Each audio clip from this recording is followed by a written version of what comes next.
জাগিয়ে হতাশ করে, কিন্তু ছাত্র সমাজ হতাশ করবে না।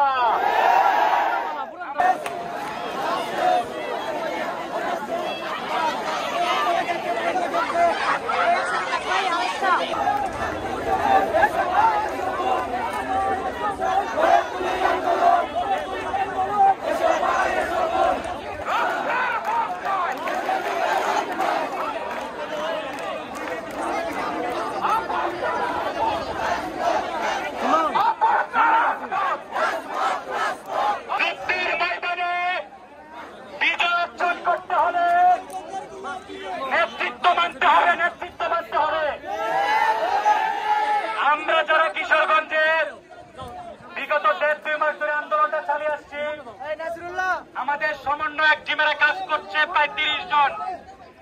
আমাদের সমন্বয়ক টিমের নির্দেশনা ছাড়া কেউ কোনো সিদ্ধান্ত নেবেন না। আমি স্পষ্টভাবে বলে দিতে চাই, ছাত্র সমাজ তথাকথিত ক্রিকেট টিমের মতো আশা জাগিয়ে হতাশ করে, কিন্তু ছাত্র সমাজ হতাশ করবে না। আমাদের বিজয় না হওয়া পর্যন্ত আমরা রাজপথ ছেড়ে যাব না। আপনারা জানেন, সারা দেশের নেই কিশোরগঞ্জেও তথাকথিত ছাত্রলীগ যুবলীগের পেটুয়া বাহিনীর নেতৃত্বে আমাদের সাধারণ নিরীহ ছাত্র ভাইদেরকে কিভাবে আঘাত করা হয়েছে, দেশীয় অস্ত্র দিয়ে কিভাবে কোপানো হয়েছে। আমি বলতে চাই, অবিলম্বে কিশোরগঞ্জবাসীর কাছে আপনাদের নিঃশর্ত ক্ষমা চাইতে হবে।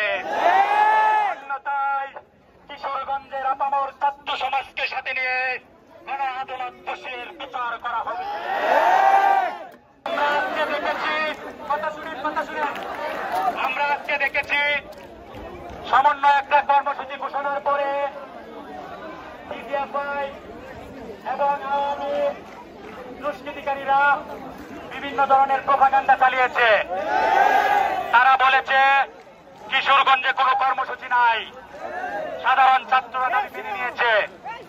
আমি বলতে চাই, সকলে আমার ফেসবুক আইডি ফলো করবেন। আজকে থেকে সেখানে লাইভ বিবৃতি দেওয়া হবে। বাহিরে যারা এই প্রোপাগান্ডা চালাবে সেগুলি ভুয়া।